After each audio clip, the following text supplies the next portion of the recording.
ఈ పరిశుద్ధ దినమందు ప్రభు దినమందు పునరుద్ధాన దినమందు ప్రభు బిడ్డలముగా మమ్మల్ని సమకూర్చి మీ సన్నిధిలో మిమ్మల్ని ఆత్మతోనూ సత్యముతోనూ మిమ్మల్ని ఆరాధించి గణపరిచి యోగ్యమైన రీతిలో మిమ్మల్ని ఆరాధించుటకు స్తుతించుటకు సహాయం చేయమని వేడుకుంటున్నాం తండ్రి.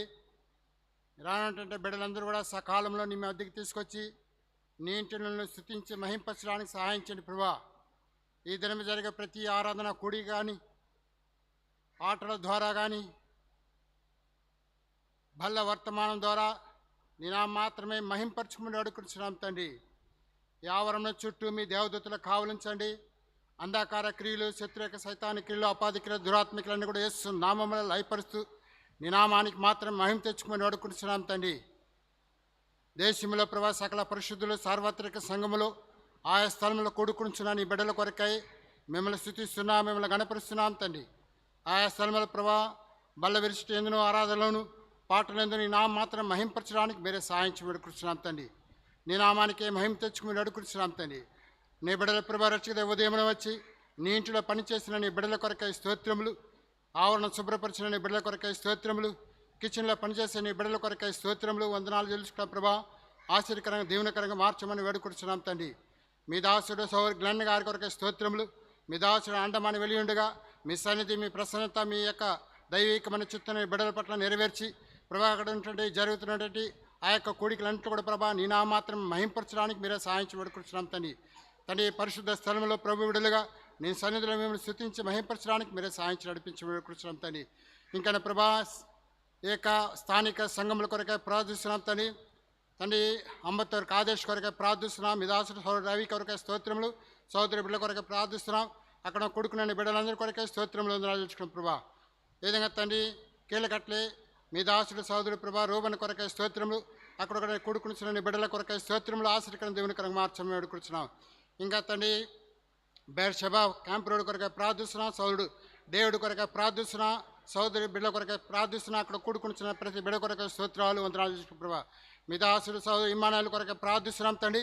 అక్కడ సహోదరి బిడ్డల కొరకై ప్రార్థిస్తున్నాం. మీ దాసుడు ఇక్కడ కూడా మీ యొక్క దైవికమైన వాక్కులు మాకు అందించి తండ్రి ఏదైతే వాక్యం పరలోకం ఉండే మాకు దాయిత్యం వేడుకుంటున్నాం తండ్రి. మీరే కాచి కాపాడి భద్రతలు ఉంచమని నీ నామానికి మాత్రం మహిమ తెచ్చుకొని వేడుకుంటున్నాం తండ్రి. మీకే ఘనత మహిమ ప్రభావం చెల్లించుకుంటూ మా ప్రభువుని ప్రియరక్షకుడు యేసు క్రీస్తు నామములో బ్రతిమాలు అడిగి ప్రార్థించి వేడుకుంటున్నాం పరమ తండ్రి. ఆమేన్.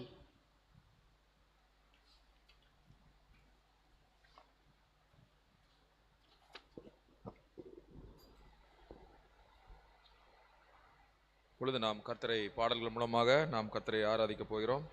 முதலாவதாக 620வது பாடல், தமிழ் பாடல் புஸ்தகத்திலே 620வது பாடலை நாம் பாடலாம். தெலுங்கு பாடல் புஸ்தகத்திலே 492, தெலுங்கு பாடல் புஸ்தகத்திலே 492, தமிழ் பாடல் புஸ்தகத்திலே 620.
ஒரு நாளும் தயை கண்டேனையா, அந்நாள் என்னை வெறுத்தேனையா. ஒரு நாளும் தயை கண்டேனையா, அந்நாள் என்னை வெறுத்தேனையா. உந்தையை பெரிதையா என் மேலும் தயை பெரிதையா. உந்தையை பெரிதையா என் மேலும் தயை பெரிதையா. அன்பே அன்பே அன்பே ஆரோக்கிய உறவே ஆனந்தம் ஆனந்தமே ஆனந்தம் ஆனந்தமே. பரலோகத்தின் அருமை பொருளே அன்பே ஒருவாய் அமைந்துள்ளோரே. பரலோகத்தின் அருமை பொருளே அன்பே ஒருவாய் அமைந்துள்ளோரே. ஆழம் அறிவேனோ அன்பின் ஆழம் அறிவேனோ. ஆழம் அறிவேனோ அன்பின் ஆழம் அறிவேனோ. அன்பே அன்பே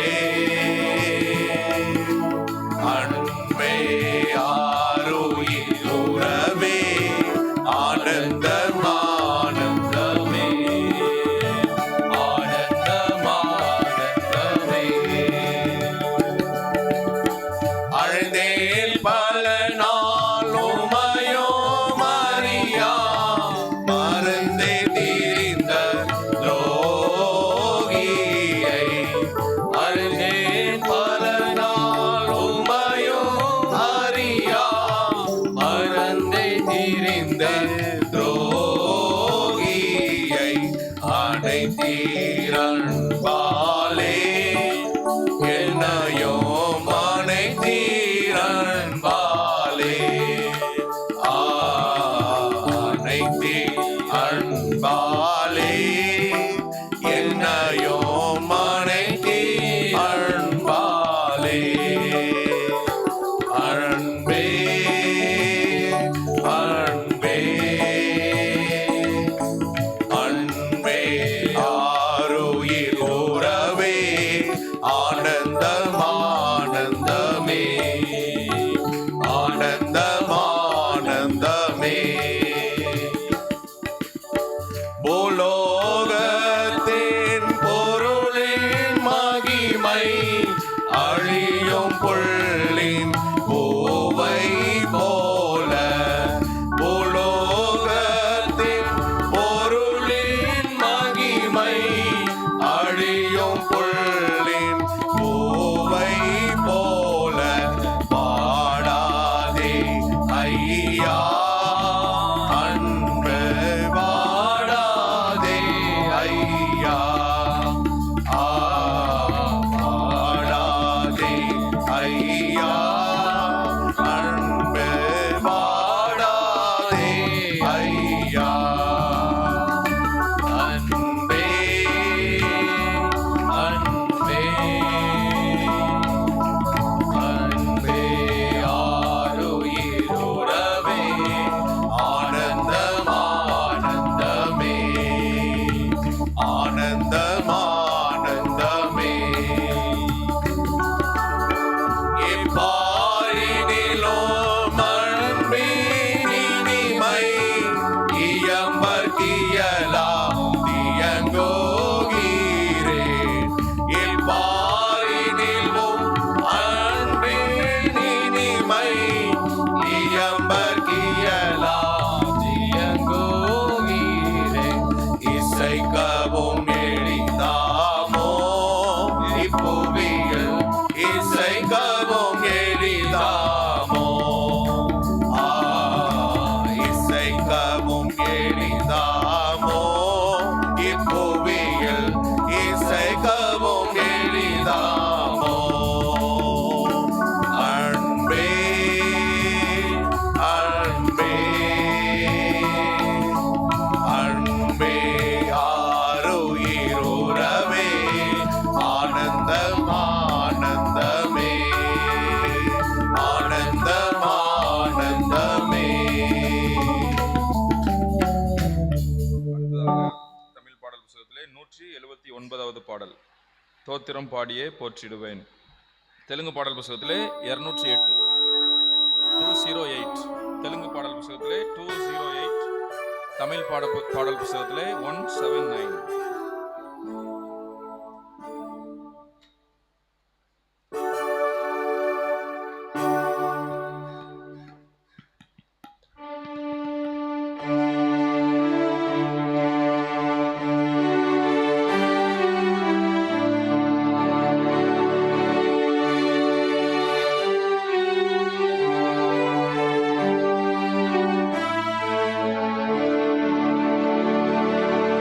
தோத்திரம் பாடியே போற்றிடுவேன். தேவாதி தேவனை ராஜாதி ராஜனை வாழ்த்தி வணங்கிடுவேன்.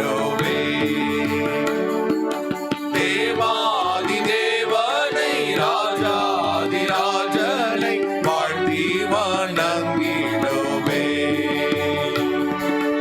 அற்புதமான அன்பே, என்னில் பொற்பரன் பாராட்டும் தூய அன்பே.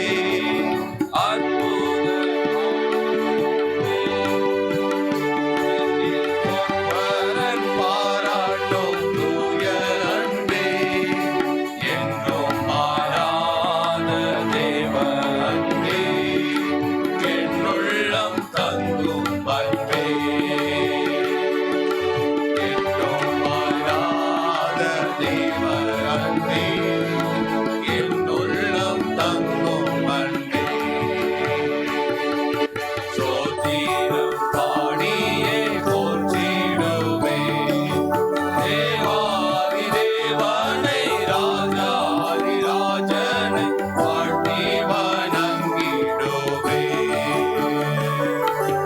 தேவாதி தேவனை ராஜாதி ராஜனை வாழ்த்தி வணங்கிடுவேன்.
பாடல் புத்தகத்திலே 837வது பாடல்.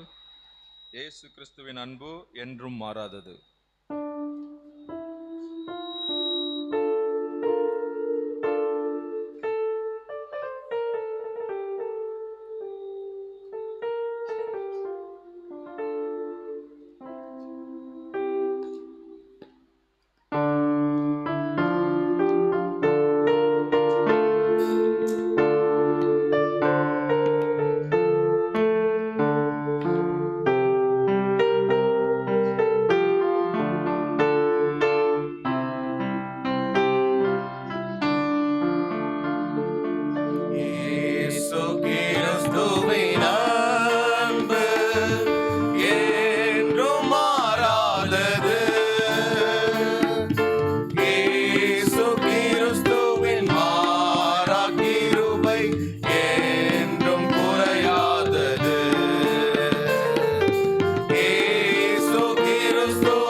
அக்கிரமங்களுக்காய் இயேசு நொறுக்கப்பட்டார்.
செய்தியை சகோதரர் கர்த்தருடைய ஊழியக்காரர் இம்மானுவேல் அவர்கள் கொண்டு வருவார்கள். Translation brother Johnson Shahdara.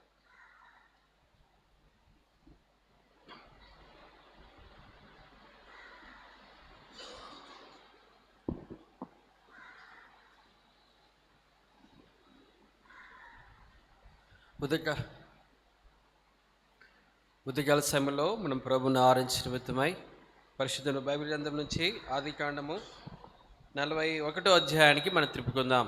இந்த காலை வேளையில் நம் கர்த்தனை ஆராதிக்கும்படியாக ஆதியாகமத்தின் புஸ்தகம் 46ஆம் அதிகாரத்தை நாம் 41 ஆதியாகமத்தின் புஸ்தகம் 41வது அதிகாரம். And for us to worship Lord this morning, shall we turn to book of Genesis in chapter 41. 41వ వచనం నుంచి 45వ వచనం వరకు మనం అందరము మార్చి చదువుకుందాం. ஆதியாகமத்தின் புஸ்தகம் 41ஆம் அதிகாரம் 41ஆம் வசனத்திலிருந்து 45ஆம் வசனம் வரைக்கும் நம்ம மாறி மாறி வாசிக்கலாம். Genesis chapter 41 from verse 41 to 45 we will read alternatively. మరియు ఫరో చూడము ఐగుప్తు దేశమంతటి మీద నిన్ను నియమించున్నానని యోసేపుతో చెప్పెను. பார்வோன் தன் கையில் போட்டிருந்த தன் முத்திரை மோதிரத்தை கழற்றி அது யோசேப்பின் கையில் போட்டு மெல்லிய வஸ்திரங்களை அவனுக்கு கொடுத்து பொன் சரபணி அவன் கழுத்தில் தரித்து తన రెండవ రథం మీద అతన్ని ఎక్కించెను. అప్పుడు వందనం చేయడని అతని ముందర జనులు కేకలు వేసిరి. అట్లు ఐగుప్తు దేశమంతటి మీద అతన్ని నియమించెను. பின்னும் பார்வோன் யோசேப்பை நோக்கி, நான் பார்வோன், ஆனாலும் எகிப்து தேசத்துள்ளவர்களில் ஒருவனும் உன் உத்தரவில்லாமல் தன் கையையாவது தன் காலையாவது அசைக்கக்கூடாது என்றார். మరియు ఫరో యోసేపునకు జప్తత్ నేహు అను పేరు పెట్టి అతనికి ఓను యొక్క యాతుడైన పోతిఫరు కుమార్తెకు అసన్యతనిచ్చి పెళ్లి చేసెను. ప్రకటన గ్రంథము 21వ అధ్యాయం 5వ వచనం. வெளிப்படுத்தின விசேஷம் Book of Revelation 21వ అధ్యాయము 5వ వచనం. 21ஆம் அதிகாரம் 5ஆம் வசனம். Chapter 21 and verse 5. మనందరం కలిసి చదువుకుందాం. நம் அனைவரும் சேர்ந்து வாசிக்கலாம். We will read together. சிங்காசனத்தின் மேல் வீற்றிருந்தவர் இதோ நான் சகலத்தையும் விருதாக்குகிறேன். இன்னும் அவர் இந்த வசனங்கள் సత్యము నిజమైనవి కనుక వ్రాయమని ఆయన నాతో చెప్పుచున్నాడు. ప్రభు సార్థమై ప్రభు చూద్దాం. கர்த்தருடைய ஒத்தாசைக்காக அவரை நோக்கி பார்க்கலாம். Look unto God for his help. తండ్రి, ఇంతవరకు మిమ్మల్ని కూడా న్యాయాలయంలో ప్రవేశించి మిమ్మల్ని ఆత్మ సత్యంతో ఆరాధించినట్టుగా పాడినట్టుగా హెచ్చించినట్లుగా ఇచ్చిన సమయాన్ని బట్టి స్తోత్రములు. మమ్మల్ని కూడా ఈ దినమున మీరు జ్ఞాపకం చేసుకొని నీ ఆలయంలో ప్రవేశించి నీ ప్రజలు కూడా నీ బల్ల చుట్టూ చేరి మేము ఆరాధించినట్టుగా ఇజ్రాయెల్ చేసి స్తోత్రం మీద ఆస్తున్న దేవుడుగా మీరు మా మధ్యలో ఆస్తుడే ఉండి నడిపించవలసి మీరు కోరుతున్నాం. మా ముగ్గురిని కూడా మీ రక్త పోసి తీసుకొస్తున్నాం. కడగండి, పవిత్రపరచండి, నీ మహిమ త్వరగా వాడుకుంటూ రావాల్సి మీరు కోరుతుంటున్నాం. మీరే మాకు మీ యొక్క వాక్య భాగం బయలుపరచవలసిగా మీరు కోరుకుంటూ అంధకార శక్తిని దూరపరచమని మీ సెలవు కింద కోరుకుంటూ యేసు క్రీస్తు వారి పరిశుద్ధ నామములో వేడుచున్నాం తండ్రి, ఆమేన్.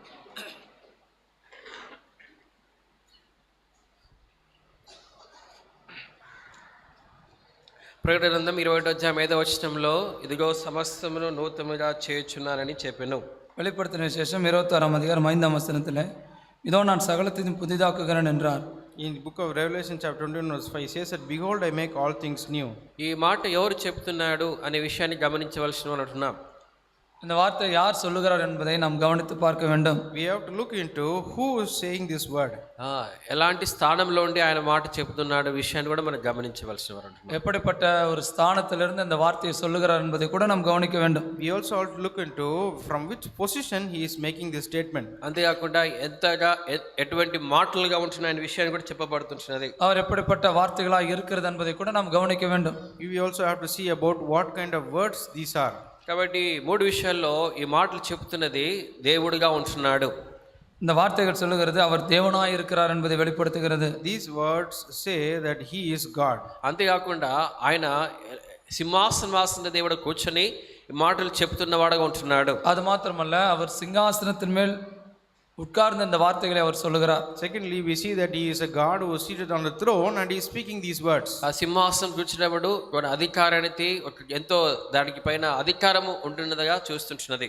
సింహాసనం என்பதை பார்க்கும்போது அது ஒரு அதிகாரத்தை வெளிப்படுத்துகிறது. This throne shows us about the authority that is there. ఆ సర్వ అధికారాన్ని చూపించేదే ఉంటున్నది. இந்த சிங்காசனமானது சர்வ அதிகாரத்தையும் அது வெளிப்படுத்துகிறது. This throne also reveals the complete control or authority of God. అంతేకాకుండా మూడోదిగా ఎటువంటి మాటలు గమనించినప్పుడు ఈ మాటలు నమ్మకమును నిజమునై ఉన్నవి. மூன்றாவதாக இந்த வார்த்தைகள் எப்படிப்பட்டவைகள் என்று பார்க்கும்போது சத்தியமும் உண்மையானவைகள் என்று பார்க்கிறோம். Thirdly, we see what kind of words these are. These are true and faithful words. ఇలాంటి 3 రకాలమైన విషయాలు కలిగిన మాటలతో ఈ మాట చెప్పిన ఏ మాట చెప్తూ వచ్చాయంటే, ఇదిగో సమస్తమును నూతనంగా చేయొచ్చునని చెప్పాను. இங்கே பார்க்கும்போது அவர் சொல்லுகிற வார்த்தை பார்க்கும்போது இதோ நான் சகலத்தையும் நான் புதிதாக்குகிறேன் என்று அவர் சொல்லுகிறார். When looking into the three aspects of what we saw, he says that behold, I make all things new. దేవుడు సింహాసన దేవుడుగా నమ్మకమైన సత్యమైన మాటలు నీతో నాతో సెలవిచ్చేవాడు ఉంటున్నాడు. விதமாக சிங்காசனத்தினால் வீற்றிருக்கிற தேவனாக உண்மையும் சத்தியமுமான வார்த்தைகளை நமக்கு வெளிப்படுத்தக்கூடியவராய் காணப்படுகிறார். God being seated on the throne, he is revealing these true and faithful words to us. అందుకే ఏదో దేవుడు మన జీవితంలో ఒక నూతన కార్యములు మన జీవితంలో చేసేవాడు ఉంటున్నాడు. தேவன் நம்முடைய வாழ்க்கையில ஒரு புதிதான ஒரு காரியத்தை அவர் செய்யக்கூடியவராய் இருக்கிறார். And the Lord is also making a new thing in our life. అయితే నూతన కార్యం చేయాలంటే పాతవి తొలగించేవారు ఉండాలి. இங்கே நம்முடைய வாழ்க்கையில ஒரு புதிதான ஒரு காரியம் நடக்க வேண்டும் என்றால் பழைய காரியங்கள் அங்கே கழிந்து போக வேண்டும். If something new has to happen, something old has to be gone away. ఏంటి ఆ పాత సంగతులు మనం గమనించినప్పుడు 4వ వచనంలో మనం చూస్తుంటున్నాం. இங்கே அந்த பழைய காரியங்கள் என்னென்று பார்க்கும்போது அதை நாம் 4ஆம் வசனத்தில் நாம் அதை கவனிக்கிறோம். When we see what are those past things or old things, we observe that in Revelation 21 verse 4. కాబట్టి ప్రతి బాష్ప బిందువు ఉంటున్నది. ప్రతి బాష్ప బిందువు. 4th அவர்களுடைய கண்ணீர் யாவும் தேவன் துடைப்பு, நீ மரணமும் இல்லை, துக்கமும் இல்லை, அலறுதலும் இல்லை, வருத்தமும் இல்லை, முந்தினவைகள் ஒளிந்து போயின என்று விளம்பினது. It says that and God shall wipe away all tears from their eyes. ప్రతి బాష్ప బిందు ఉన్నది, మరణం ఉంటున్నది, దుఃఖం ఉంటున్నది, వేదన ఉంటున్నది, ఏడ్పు ఉంటున్నది. ఇవన్నీ కూడా పాత సంగతులుగా ఉంటున్నాయి. விதமாக மரணமும் காணப்படுகிறது, துக்கம் காணப்படுகிறது, அலறுதலும் வருத்தம் காணப்படுது. இவைகள் பழைய காரியங்களாய் காணப்படுகிறது. In the past we see there were tears, there were death, there was sorrow, there was crying and pain. All these things were found in the past. అలాంటి దేవుడు మన జీవితం కూడా ఈ పాత సంగతులను గతింపజేసి మన జీవితంలో కూడా నూతనమైన ఆరంభమును, నూతనమైన విషయాలు దేవుడు మన జీవితంలో జరిగించేవాడు ఉంటున్నాడు. விதமாக நம்முடைய வாழ்க்கையில தேவன் விதமான பழைய காரியங்களை நம்முடைய வாழ்க்கையில எடுத்து போட்டு தேவன் நம்முடைய வாழ்க்கையில புதிய காரியங்களை செய்யக்கூடியவராக இருக்கிறார். Even in our life, the Lord had taken all the old things away and he has done new things in our life. మన జీవితంలో పాతవిగా ఇవి మన పాపను బట్టి ఈ మరణము, దుఃఖము, వేదన, కన్నీరు కలిగిన జీవితంలో మనం జీవిస్తున్నాం. நம்முடைய வாழ்க்கையிலே நம்முடைய பாவத்தின் நிமித்தமாக மரணம், துக்கம், அலறுதல், விதமாக வருத்தமும் கூட நம்முடைய பாவத்தின் நிமித்தமாக நம்முடைய வாழ்க்கையிலே காணப்படுகிறது. We see because of sin in our life, it was filled with tears, sorrow, pain and death. ఇవన్నీ కూడా ఆదాము కూడా పాపం చేసినప్పుడు, ఆదాము దేవుని నుంచి సన్నిధి నుంచి వెలివేయబడిన తర్వాత అతనికి జీవితంలో ఇవన్నీ కూడా మొదటి మనుషుడు ఆదాము జీవితంలో ఇవన్నీ కూడా ఉంటూ వస్తొచ్చాయి. நீங்க முதல் மனுஷனாக ஆதாமை பார்க்கும்போது எப்பொழுது தேவனுடைய சமூகத்தை விட்டு விலகி போகிறானோ அப்பொழுது இப்படிப்பட்ட காரியங்கள் ஆதாமுடைய வாழ்க்கையில பிரவேசிக்கிறதை பார்க்கிறோம். Look at Adam when he was the first man, when everything that he had in the presence of God, when he lost everything, when he went away from it, we see that he also went through all these things. అందుకే ఆదాము జీవితంలో మరణము వచ్చినదే మనం చూస్తుంటున్నాం. ஆகையால் தான் ஆதாமுடைய வாழ்க்கையில மரணமானது பிரவேசித்தது என்று பார்க்கிறோம். That is why we see in the life of Adam death entered. ఆదికాండం 3వ అధ్యాయం 18వ వచనంలో అక్కడ వేదన, ముండ్ల పొదలు, గచ్చ పొదలు బట్టి వేదన అతని జీవితంలో నొప్పి కలిగిన వాడుగా ఉంటూ విషయాన్ని ஞாபகம் చేస్తుంటున్నది. ஆதியாகமத்தின் புத்தகம் 3ஆம் அதிகாரம் 18ஆம் வசனத்தில் அது உனக்கு முள்ளும் குறுக்கும் புளிப்பிக்கும் வெளியின் பயிர் வகை புசிப்பாய். விதமாக மனுஷனுடைய வாழ்க்கையினுடைய கஷ்டத்தை தேவன் அங்கு அனுமதிக்கிறார். Here we see in Genesis chapter 3 and verse 18 that the Lord is allowing all the troubles and pain in the life of man. అంతేకాకుండా నువ్వు కష్టపడి చెమట కార్చి నీ ఆహారం తిందువని సెలవిస్తూ వచ్చాడు. ஆகையால் பார்க்கும் 19ஆம் வசனத்தில் உன் முகத்தின் வேர்வையால் நீ ஆகாரம் புசிப்பாய் என்று அங்கே தேவன் சொல்லுகிறார். Verse 18 he says that thou in 19 he says that in the sweat of thy face shall thou eat bread. అంతేకాకుండా శపింపబడిన వాడ ప్రయాసంతోనే నీ ప్రతి దినముల నీవు దాని పంట తిందువు. 17వ వచనం. இங்க 17ஆம் வசனம் கடைசியில் பார்க்கும்போது நீ உயிரோடு இருக்கும் நாளெல்லாம் வருத்தத்தோடு அதன் பலனை புசிப்பாய் என்று அங்கே தேவன் சொல்லுகிறார். In verse 17 last portion he says that in sorrow shall thou eat of it all the days of thy life. ఇవి మనుషుల జీవితంలో పాత సంగతులు. இவைகள் மனிதனுடைய வாழ்க்கையிலே அவைகள் பழைய காரியங்களாய் காணப்படுகிறது. These are the former things in the life of man. అయితే ఇదే దేవుడు తిరిగి ఆ మనుషుడికి జీవితంలో నూతనమైన కార్యములు చేయాలని ఇష్టపడుతూ వచ్చాడు. ஆனா இதே தேவன் பார்க்கும்போது மனுஷனுடைய வாழ்க்கையிலே ஒரு புதிதான காரியங்களை செய்யும்படியாய் அவர் விரும்புகிறார். The same God desired to do a new thing in the life of this man. అవన్నీ తొలగించి మన జీవితంలో నూతనమైన ఆరంభమును మన జీవితంలో అనుగ్రహిస్తున్నాడు. விதமான பழைய காரியங்களை நம்முடைய வாழ்க்கையில முற்றிலுமாக அகற்றிவிட்டு புதிதான காரியங்களை தேவன் அங்கு உருவாக்கும்படியாய் விரும்புகிறார். He wants to take away all these things from our life and he wanted to do something new. ఈ లోకంలో ఇలాంటి కలిగిన విషయాలు వ్యక్తి ఎవరు లేరు. இந்த உலகத்தில் இப்படிப்பட்ட மனுஷன் இல்லாதவன் ஒருவனும் இல்லை. There is none in this world who has this. అందుకే యోబుడు అంటూ వచ్చాడు, యోబు కూడా అదే మాట చెప్తూ వచ్చాడు. அதனால யோபு கூட இதே வார்த்தையை அவர் சொல்லி கொண்டு வந்தார்.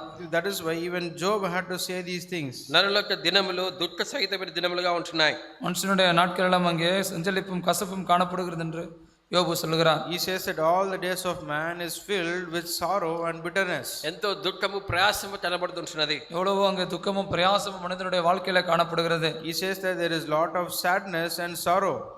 అయినప్పటికీ కూడా అదే దేవుడు మన జీవితంలో ఈ కార్యం దేవుడు చేసేవాడు ఉంటున్నాడు. ஆனால் அதே தேவன் நம்முடைய வாழ்க்கையில கூட விதமான ஒரு புதிய காரியங்களை செய்யும்படியாக விரும்புகிறார். The same God even in our lives wants to do a new thing. ఈ విషయం మనం యోసేపు జీవితంలో మనం గమనించినప్పుడు, ஆனால் இந்த காரியங்களை நிமித்தமாக யோசேப்பின் வாழ்க்கையை நாம் பார்க்கும்போது, when we observe these things in the life of Joseph, యోసేపు యొక్క జీవితంలో కూడా ఇలాంటి పరిస్థితుల్లో వెళ్తూ వచ్చాడు. யோசேப்புடைய வாழ்க்கை கூட இப்படிப்பட்ட ஒரு சூழ்நிலைகளுக்குள்ளாய் கடந்து போகிறது. even Joseph went through such situations in his life. తన జీవితంలో పాపం చేయనప్పుడు వాడుగా ఎంతో పరిశుద్ధంగా ఎంతో భయపడిన వాడుగా ఉన్నప్పుడు కూడా தன்னுடைய வாழ்க்கையில யோசேப்பை பார்க்கும்போது பாவம் செய்யாத நபராக பரிசுத்தத்தோடு தேவனுக்கு உண்மையாய் காணப்பட்டாலும் கூட, even though in his life without doing sin, when he kept holiness and also a fear of God in his life, అతని జీవితంలో కన్నీరు వేదన దుఃఖకుండా వెళ్తూ వచ్చాడు. ஆனால் அப்படிப்பட்ட ஒரு பரிசுத்தமான வாழ்க்கையிலும் கூட யோசேப்புடைய வாழ்க்கையில அங்கே கண்ணீரும் துக்கமும் அங்கே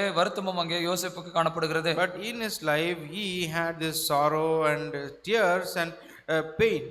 ఎందుకంటే యోసేపు తన సొంత సహోదరుల చేత ద్వేషించబడుతూ వచ్చాడు. ஏனென்றால் பார்க்கும்போது யோசேப்பு தன் சொந்த சகோதரராலே பகைக்கப்படுகிறான். because Joseph was he was looked at as an enemy by his own brothers. అందుకే అతని మీద అసూయపడి సొంత సహోదరుని చూడకుండా అతన్ని అమ్మి వేస్తూ వచ్చాడు. ஆகையினால் தான் பார்க்கும்போது தன் சொந்த சகோதரன் என்று கூட பார்க்காமல் யோசேப்பின் மீது கோபம் கொண்டு அவனை இங்கே விற்று போடுகிறார்கள். And we see that they got very angry with Joseph and not considering that he was their own brother, they sold him off. అంతే ఇప్పుడు యోసేపు ఒంటరితనంలో తన తండ్రిదండ్రులకు దూరంగా ఒంటరిగా పరదేశిగా ఒక అన్య దేశంలో జీవిస్తూ వచ్చాడు. இந்த சூழ்நிலையில யோசேப்பை பார்க்கும்போது தன்னுடைய தாய் தகப்பனை விட்டு விதமாக ஒரு அந்நிய தேசத்தில் ஒரு பரதேசியை போல அங்கே ஜீவித்துக் கொண்டிருக்கிறான். We see that in his loneliness Joseph was found in a foreign land as a stranger from his parents. ఆ తర్వాత మన గమనించిన పోతిఫర్ ఇంటికి వచ్చిన తర్వాత போத்திபார் வீட்டுக்கு வந்த பிற்பாடு, after he came to the house of Potiphar, ఆ పోతిఫర్ భార్య చేత అతడు చెరసాలకు పంపించబడుతూ వచ్చాడు. இங்கே போத்திபாருடைய மனைவி நிமித்தமாக யோசேப்பு சிறைச்சாலைக்கு கொண்டு போகப்படுகிறான். and because of the wife of Potiphar he was thrown into prison. తన జీవితంలో ఏ అన్యాయం చేయనప్పటికీ కూడా, ఏ తప్పు చేయనప్పటికీ కూడా తన జీవితంలో చెరసాల గుండా వెళ్తూ వచ్చాడు. தன்னுடைய வாழ்க்கையில எந்த ஒரு தவறும் செய்யாத சூழ்நிலையில் கூட, தன்னுடைய வாழ்க்கையில எந்த ஒரு அநியாயத்தையும் செய்யாத பட்சத்திலும் கூட யோசேப்பு சிறைச்சாலைக்கு போகக்கூடியவனாய் காணப்படுகிறான். even though he did not commit any sin or did not do anything wrong, but still Joseph was found in the prison. Potiphar ఎంతో కోపంతో మండిపడి అతని చెరసాలలో వేయించబడుతూ వచ్చాడు. போத்திபார் எவ்வளவோ கோபப்பட்டு அவனை சிறைச்சாலையிலே அங்கே அடைத்து போடுகிறான். and Potiphar got very angry and he put Joseph inside the prison. తర్వాత ఇది రెండో విషయం. இரண்டாவது விஷயமாக, secondly, ఇది రెండో విషయం. అది మూడో విషయం గమనించినప్పుడు, மூன்றாவது காரியமாக, thirdly, అదే ఆదికాండం 40వ అధ్యాయంలో గమనించినప్పుడు, ஆதியாகமத்தின் புத்தகம் 46ஆம் அதிகாரத்தில் கவனிக்கும் போது 23వ వచనంలో 23ஆம் வசனம், అయితే పానదాకుల అధిపతి యోసేపు జ్ఞాపకం చేసుకునగా అతన్ని మర్చిపోయాను. 40:23 40ஆம் அதிகாரம் 23ஆம் வசனம், ஆனாலும் பானபாத்திரக்காரரின் தலைவன் யோசேப்பை நினையாமல் அவனை மறந்து விட்டான். Genesis 40 verse 23, yet did not the chief butler remember Joseph but forgot him. అతన్ని మరిచిపోయిన వారు కొంటూ వస్తూ వచ్చారు. இங்க அந்த பானபாத்திரக்காரன் யோசேப்பை அங்க மறந்து விட்டான். That chief butler, he forgot Joseph. అతని యొక్క జీవితంలో ఒక నిరీక్షణ కోల్పోయిన వాడుగా, ఆశ నమ్మిక లేనివాడుగా జీవిస్తూ వచ్చాడు. இந்த சூழ்நிலையில யோசேப்பு தன்னோட வாழ்க்கையில வந்து ஒரு நம்பிக்கையும் ஆசையும் இல்லாதவனாய் நம்பிக்கை இழந்த ஒரு சூழ்நிலையில யோசேப்பு காணப்பட்டான். Now at this point of time, Joseph is lost hope on everyone and he was found hopeless. తన సొంత మాటతో ఈ మాట చెప్తూ వస్తూ వచ్చాడు 14వ వచనంలో. 14వ వార్తയിൽ 14th verse. 14వ వచనంలో తన సొంత మాటలు చెప్తూ వస్తూ వచ్చాడు. 14వ வசனத்துல தன் சொந்த வார்த்தைகளை சொல்லுகிறான். In his own words he is saying in verse 14 of chapter 40, నా యందు కరుణించి ఫరోతో నన్ను గురించి మాట్లాడి ఇంట్లో నుండి నన్ను బయటికి రప్పించుము. 40 verse 14. 40ஆம் அதிகாரம் 14ஆம் வசனம். இதுதான் நான் அந்த அர்த்தம் சொன்னதுமின்றி, நீ வாழ்வடைந்திருக்கும் போது என்னை நினைத்து என்மேல் தயவு வைத்து என் காரியத்தை பார்வோனுக்கு அறிவித்து இந்த இடத்திலிருந்து என்னை விடுதலையாக்க வேண்டும் என்று அவன் சொல்லுகிறான். but think on me when it shall be well with thee, and show kindness I pray thee unto me, and make mention of me unto Pharaoh, and bring me out of this house. నా ఈ పరిస్థితి నుంచి నన్ను బయట తీసుకురామని చెప్తూ వచ్చాడు. என்னுடைய இந்த சூழ்நிலையிலிருந்து என்னை எப்படியாவது விடுதலையாக்க வேண்டும் என்று அங்கே யோசேப்பு சொல்லுகிறான். Joseph is saying that somehow please deliver me from the situation.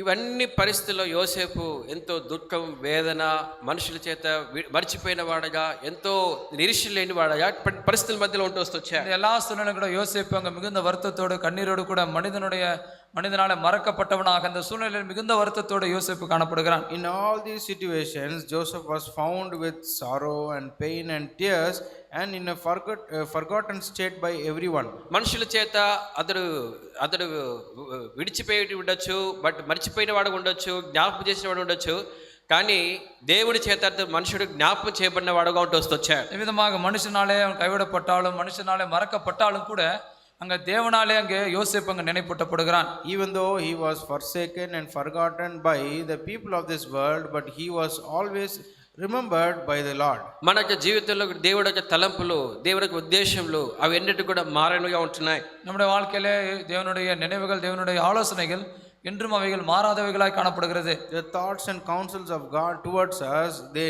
never change in our life. మనకు జీవితంలో ఆయన ఒక్కడే మన గొప్ప ఆలోచన కలిగిన వాడుగా ఉంటున్నాడు. நம்முடைய வாழ்க்கையில அவர் ஒருவர் மாத்திரமே நம்முடைய வாழ்க்கையுடைய பெரிய காரியங்களை அவர் வைத்திருக்கிறார். He alone in our life has always kept these great things for us. దేవుడు ఒక్కడే మన జీవితంలో పరిస్థితులను కూడా మార్చేవాడుగా ఉంటున్నాడు. தேவன் ஒருவர் மாத்திரமே நம்முடைய வாழ்க்கையிலே இருக்கக்கூடிய சூழ்நிலைகளை மாற்றக்கூடியவராய் காணப்படுகிறார். God alone is able to change the situations that we go through. అందును బట్టి యోసేపు జీవితంలో దేవుడు చేసిన కార్యాలను మనం గమనిస్తున్నాం. ఆ నిమిత్తமாக யோசேப்புடைய வாழ்க்கையில தேவன் செய்த காரியத்தை நாம் இங்கே கவனிக்கிறோம். That is why we look at the things which the Lord has done in the life of Joseph. అందుకే దేవుడు ఆ కళ ఎవరికి ఇచ్చాడంటే దేవుడు ఫరోకి ఇస్తూ వచ్చాడు. ஆகையினால அந்த சொப்பனத்தை யாருக்கு கொடுத்தான்னு பார்க்கும்போது தேவன் அங்கே பார்வோனுக்கு அந்த சொப்பனத்தை கொடுக்கிறார். When we see to whom the Lord had given that dream, he gave it to Pharaoh.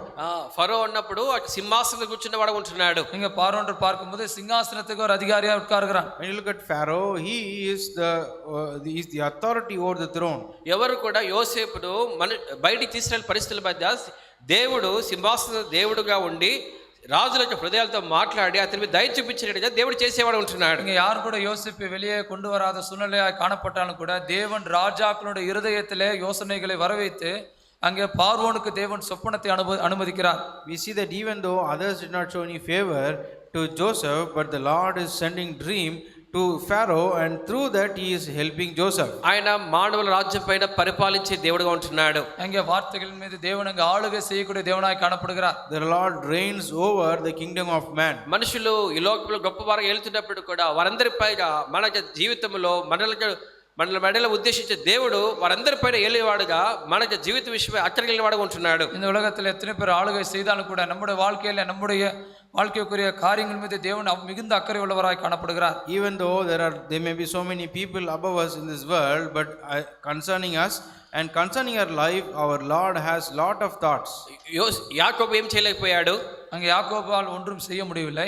Jacob could not do anything. Potiphar కూడా ఏం చేయలేకపోయాడు. இங்கே போத்திபாரால் ஒன்றும் செய்ய முடியவில்லை. Now Potiphar couldn't do anything. Even భక్షకారు కూడా కొన్ని పరిస్థితులు మర్చిపోయిన వాడు కూడా వచ్చాడు. இங்கே சில சூழ்நிலையில் கூட அங்கே மறந்து போனவர்களாக காணப்படுகிறார்கள். Even this baker, he forgot about him in many times. అయితే తన యొక్క దేవుడు అతనికి జ్ఞాపకం చేసిన వాడు ఉంటున్నాడు. ஆனால் தன்னுடைய தேவன் இங்கே யோசேப்பு இங்கே நினைவு கூறுகிறார். But his God remembered Joseph. ఆయన మన జీవితంలో ఆయన ఏలువాడుగా మన విషయమై ఏలేవాడు ఉద్దేశించినవాడని ఇర్మియా గ్రంథం 20వ అధ్యాయం 11వ వచనంలో మనం చూస్తుంటున్నాం. இங்கே நம்முடைய வாழ்க்கையில கூட அவர் நம்ம ஆளுகை செய்யக்கூடியவராக எரேமியாவின் புத்தகம் 21ஆம் அதிகாரத்துக்கு நம்ம அதை பார்க்கிறோம். We see Jeremiah 29:11 that the Lord also is concerned over our lives. దేవుడు మనలో ఉద్దేశించిన ఉద్దేశములు అవి మేలు కొరకు కాదు కానీ మేలు కొరకు కానీ కీడు కొరకు కాదు. தேவன் நம்முடைய வாழ்க்கையில காணப்படுகிற ஆலோசனைகள் அவைகள் இங்கே மேன்மைக்காகவே காணப்படுகிறது. All the thoughts that the Lord has given in our life is only for uplifting us but not to put us down. చదవండి తమిళ్లో 29:11. எரேமியாவின் புத்தகம் 29ஆம் அதிகாரம் 11ஆம் வசனம். நீங்கள் எதிர்பார்த்திருக்கும் முடிவை உங்களுக்கு கொடுக்கும்படிக்கு நான் உங்கள் பேரில் நினைத்திருக்கிற நினைவுகள் அறிவேன் என்று கர்த்தர் சொல்லுகிறார். அவைகள் தீமைக்கல்ல சமாதானத்துக்கு ஏதுவான நினைவுகளே. రాబో కాలం మీకు నిరీక్షణ కలిగినట్లుగా To give you an expected end. మన యొక్క జీవితంలో ఇటువంటి గొప్ప దేవుడు మన యొక్క జీవితంలో గొప్ప ఆలోచనని బట్టి మనల్ని కూడా జ్ఞాపకం చేసుకుంటూ వచ్చాడు. நம்முடைய வாழ்க்கையில் எப்பேற்பட்ட மிகப்பெரிய தேவன் நம்முடைய வாழ்க்கையில நம்முடைய சமாதான நினைவுகளே கொண்டு உள்ளவராய் காணப்படுகிறார். Our God, to give us an expected end, He always wants to have thoughts of peace in our life. అప్పుడు అందుని బట్టి దేవుడు తగిన సమయంలో యోసేపును బయట తీసుకొస్తూ వచ్చాడు. அதனால் குறித்த நேரத்தில் யோசேப்பை தேவன் அங்கே வெளியே கொண்டு வருகிறார். On the appointed time, the Lord brings out Joseph. ఎట్లా తీసుకురాబడ్డాడు? எப்படி வெளியே கொண்டு வரப்படுகிறார்? How was he brought out? 41వ అధ్యాయం 14వ వచనం. 41ஆம் அதிகாரம் 14ஆம் வசனம். Genesis 41 verse 14. அப்பொழுது பார்வோன் யோசேப்பை அழைப்பித்தான். அவனை தீவிரமாய் காவல் கிடங்கிலிருந்து கொண்டு வந்தார்கள். அவன் சவரம் பண்ணிக்கொண்டு வேறு வஸ்திரம் தரித்து பார்வோன் இடத்தில் வந்தான். Then Pharaoh sent and called Joseph, and they brought him hastily out of the dungeon, and he shaved himself and changed his raiment and came in unto Pharaoh. ఫరో చేత పిలువబడుతూ వచ్చాడు. இங்கே பார்வோனாலே யோசேப்பு சிறைச்சாலையிலிருந்து அங்கே அழைக்கப்படுகிறான். Now Joseph was called out of the prison by Pharaoh. త్వరగా పిలువబడుతూ వచ్చాడు. இங்கே வாசிக்கும் போது தீவிரமாய் அழைக்கப்படுகிறான். Here we read that he was brought out hastily. మన యొక్క జీవితంలో దేవుడు యొక్క ఆలోచనలు తగిన సమయంలో మన జీవితంలో జ్ఞాపకం చేస్తున్న మనం కూడా మార్చేవాడు ఉంటున్నాడు. நம்முடைய வாழ்க்கையில தேவனுக்குரிய ஆலோசனைகள் பார்க்கும்போது குறித்த நேரத்தில் அவைகள் தேவன் தீவிரமாய் அங்கே நடப்பிக்கக்கூடியவராக இருக்கிறார். Counsels of God in our life, the Lord will fulfill it in the appointed time. అందుకే త్వరగా తీసుకురాబడినవాడుగా వస్త్రం మార్చబడినవాడుగా క్షౌరించబడినవాడుగా రాజుని నిలబడుతూ వచ్చాడు. இங்கே பார்க்கும்போது யோசேப்பை பார்க்கும்போது தீவிரமாய் அழைக்கப்பட்டவனாக சவரம் பண்ணிக்கொண்டு வேறு வஸ்திரம் தரித்து பார்வோனுக்கு முன்பாக புதிய வஸ்திரத்தோடு நிற்கிறான். Here we see that Joseph was brought out hastily from the dungeons, and he was shaved himself, and he also changed his raiment, and he is standing before Pharaoh. ఇప్పుడు రాజు నిలబడిన తర్వాత అతని జీవితంలో అన్ని క్రొత్తగా మారుతూ వచ్చాయి. இங்கே பார்வோனுக்கு முன்பாக யோசேப்பு நின்ற பிற்பாடு யோசேப்புடைய வாழ்க்கையில எல்லா காரியங்களும் அங்கே மாற்றம் அடைகிறது. After Joseph came and stood before Pharaoh, his life turned upside down. మొదటి విషయం 42వ వచనం. முதலாவது காரியமாக 42ஆம் வசனத்தில் நாம் பார்க்கிறோம். First thing we see in verse 42. பார்வோன் தன் கையில போட்டிருந்த தன் முத்திரை மோதிரத்தை கழற்றி அதை யோசேப்பின் கையில போட்டு மெல்லிய வஸ்திரங்களை அவனுக்கு கொடுத்து చాలు అతని జీవితంలో దేవుడు రాజు అతని నియమించుకుంటూ వచ్చాడు. இங்க பார்க்கும்போது அங்கே அவனுடைய யோசேப்புடைய வாழ்க்கையில ஒரு ராஜாவாய் அங்கே உயர்த்துகிறதை பார்க்கிறோம். We see that Joseph was now uplifted to become a king. అంతేకాకుండా అతనికి చేతికి ఉంగరము తొలగించబడుతూ వచ్చింది. இங்க பார்க்கும்போது பார்வோன் தன் கையில் போட்டிருந்த தன் முத்திரை மோதிரத்தை யோசேப்புக்கு அங்கே போடுகிறான். And Pharaoh is giving the ring from his hand and gave it to him. అది ఉంగరము మన బైబిల్ అంతా చూసినప్పుడు అధికారాన్ని చూపించేది ఉంటున్నది. இங்க முத்திரை மோதிரம் என்று பார்க்கும்போது வேதாகமத்தின் அடிப்படை பார்க்கும்போது அது அதிகாரத்தை வெளிப்படுத்துகிறது. This ring or the seal, it speaks about authority. అంతేకాకుండా ఆ రాజు యొక్క నెక్స్ట్ రాజుగా ఉండడు కొరకు గుర్తుగా ఆ ఉంగరం ఇచ్చేవారు ఉంటున్నారు. அந்த மோதிரமானது பார்க்கும்போது ராஜாவுக்கு அடுத்த ஸ்தானத்தை அது வெளிப்படுத்துகிறது. This also signifies that he is the next position from the king. ఇలాంటి గొప్ప అధికారంలో తీసుకురాబడుతూ వచ్చాడు యోసేపు. இப்படிப்பட்ட ஒரு பெரிய அதிகாரத்திற்குள்ளாக யோசேப்பு அங்கே கொண்டு வரப்படுகிறான். Now Joseph was brought into such a great responsibility and authority. ఒక నూతనమైన అధికారం యోసేపు జీవితంలో చూడగలుగుతున్నాం. யோசேப்புடைய வாழ்க்கையில பார்க்கும்போது ஒரு புதிதான ஒரு அதிகாரத்தை அங்கே பெற்றவனா இருக்கிறான். The life of Joseph, he had a new authority. రెండవదిగా గమనించినప్పుడు இரண்டாவதா நம்ம கவனிக்கும் போது Secondly, when we see, అతడు వస్త్రములు మార్చబడుతూ వచ్చాయి. அவனுக்கு அங்கே மெல்லிய வஸ்திரங்களை அவனுக்கு கொடுத்து என்று நாம் பார்க்கிறோம். and we see that his clothes are changed into fine linen. అతనికి జీవితంలో చెరసాలన వస్త్రం నుంచి మంచి బట్టల నుంచి నార వస్త్రం ధరించిన వస్త్రాలుగా మార్చబడుతూ நீங்க వచ్చాయి. பார்க்கும்போது சிறைச்சாலையில் உடுத்திருந்த வஸ்திரங்களை மாற்றி அங்கே ராஜாவுக்கு முன்பாய் இருக்கக்கூடிய உங்க வஸ்திரங்களை அங்கே உடுத்து வைக்கிறதை பார்க்கிறோம். We see that all the clothes that he was wearing in the prison was taken away and he is given kingly dresses to wear. నూతనమైన వస్త్రాలు ఇవ్వబడుతూ వచ్చాయి. இங்க அங்கே யோசேப்புக்கு பார்க்கும்போது ஒரு புதிய வஸ்திரமானது அங்கே கொடுக்கப்படுகிறது. Here Joseph was given a new raiment. ఆ వస్త్రములు ఆ ఐగుప్తులో ఉన్న గొప్ప వ్యక్తులు మాత్రమే ధరించేవారు ఉంటున్నారు. இங்கே யோசேப்பு உடுத்திருந்த அந்த வஸ்திரமானது எகிப்து தேசத்தில் இருக்கக்கூடிய பிரதானவர்கள் போடக்கூடிய ஒரு வஸ்திரமாய் காணப்படுகிறது. When you look at the dress which Joseph wore, it is only worn by the very top level people in Egypt. మూడోది గమనించినప్పుడు మెడకు బంగారు గొలుసు వేస్తూ వచ్చారు. மூன்றாவது நாம் கவனிக்கும் பொழுது பொன் சரபணியை அவன் கழுத்திலே தரித்து என்று பார்க்கிறோம். Thirdly, we see that it says that they put a gold chain around his neck. ఇదేం చూపిస్తుంది? அது எதை வெளிப்படுத்துகிறது? What does it show? ఒక రాజరికమైన వ్యక్తి అనే విషయాన్ని తెలియజేయబడుతున్నది. அந்த பொன் சரபணி என்று பார்க்கும்போது ஒரு ராஜரிகமான ஒரு மனுஷன் என்பதை வெளிப்படுத்துகிறது. This gold chain is revealing that he is a very kingly person. అలాగే దానిలో కూడా అటువంటి మెడలో గొలుసు వేయబడ్డదిగా ఉంటున్నది. தானியேலு கூட விதமாக அந்த கழுத்துல கூட சரபணியை போட்டுதான் நாம் பார்க்கிறோம். Even Daniel was given such a gold chain on his neck. Even ఇక్కడ ఈ దినాల్లో యూకే ఇంగ్లాండ్ దేశంలో కూడా ఆ రాజకీయ సంతతికి గుర్తుగా ఆ దండ వేయబడుతున్నదిగా చూస్తున్నాం. இந்த நாட்களில் கூட இங்கிலாந்து தேசத்தில் பார்க்கும்போது ராஜாக்கள் அந்த வம்சத்தில் பார்க்கும்போது அவர்கள் கழுத்தில் அந்த பொன் சரபணி அங்கே அணிந்து கொள்வார்கள். Even when you go to UK, we can observe that the people from this kingly lineage, they also wear this gold chain on their necks. చెరసాల ఉన్న వ్యక్తి ఇప్పుడు రాజకీయమైన సంతతిగా మారుతూ వచ్చాడు. இங்கே சிறைச்சாலையில் காணப்பட்ட ஒரு மனுஷன் இங்கே ராஜரிகமான ஒரு ஸ்தானத்திற்கு அங்கே உயர்த்தப்படுகிறான். A person who was found in the prison is now lifted up to a kingly position.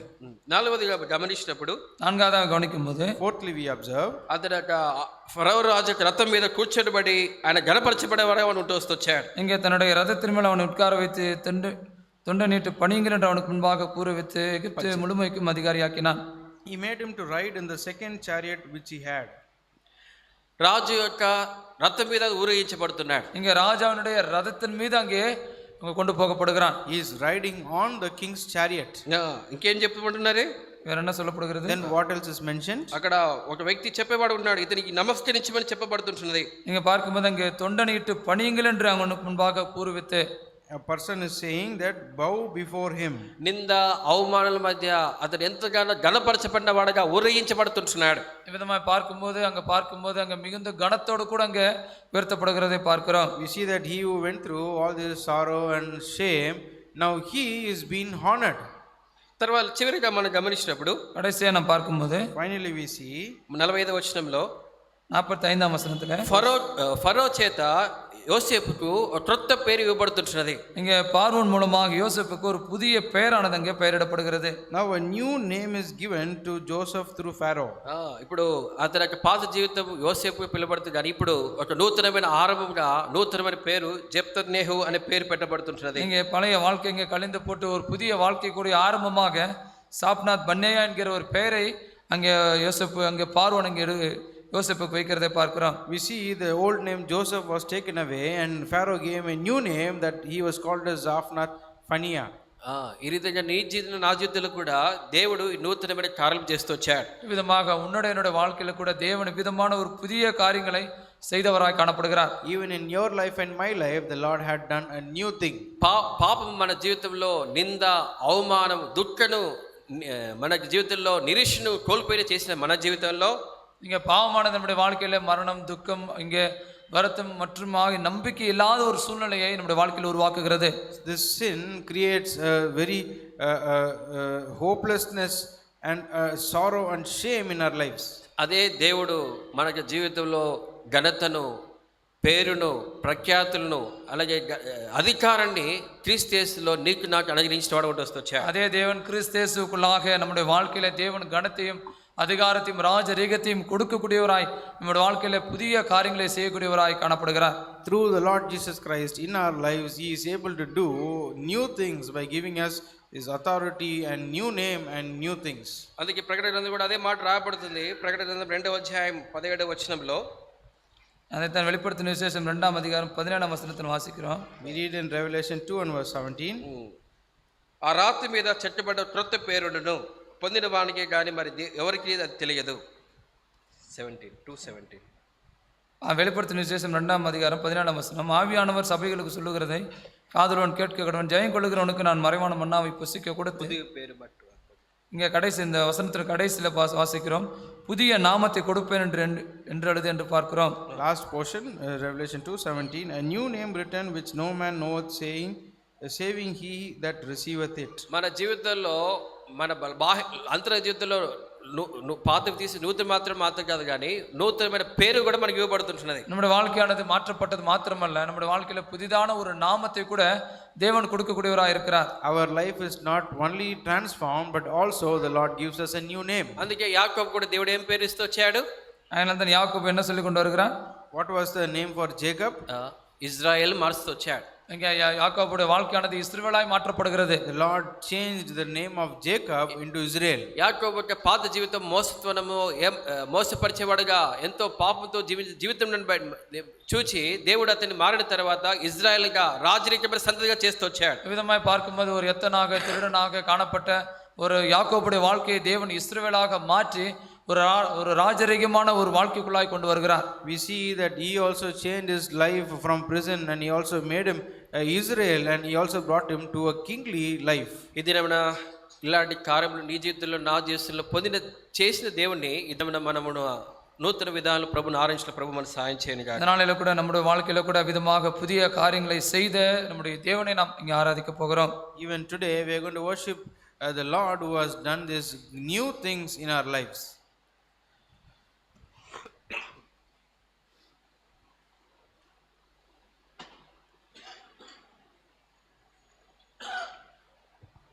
கர்த்தரை நாம் இப்பொழுது தொழுது கொள்ளப் போகிறோம். நாம் வழக்கமாக ஞாயிறு வகுப்பு ஆசிரியர்கள் முதலாவதாக கர்த்தரை தொழுது கொள்வார்கள். தொடர்ந்து ஞாயிறு வகுப்பு பிள்ளைகள், அதைத் தொடர்ந்து வாலிப சகோதர சகோதரிகள் தொழுது கொள்வார்கள். தொடர்ந்து நாம் சபையாக கர்த்தரை தொழுது கொள்வோம். முதலாவது இந்த மேஜையிலிருந்து பந்தி மேஜை வரைக்கும் உள்ள சகோதர சகோதரிகள், நாங்கள் அறிவிப்பு கொடுத்த பின்பாக பந்தி மேஜையிலிருந்து வாசல் வரைக்கும் உள்ளவர்கள் நாம் தொழுது கொள்ளலாம். உங்களுடைய நேரங்களை சுருக்கமாக எடுத்துக்கொண்டு மற்றவர்கள் ஆராதனை செய்ய நீங்கள் நேரம் கொடுக்கும்படியாக உங்களை அன்போடு கேட்டுக்கொள்கிறோம்.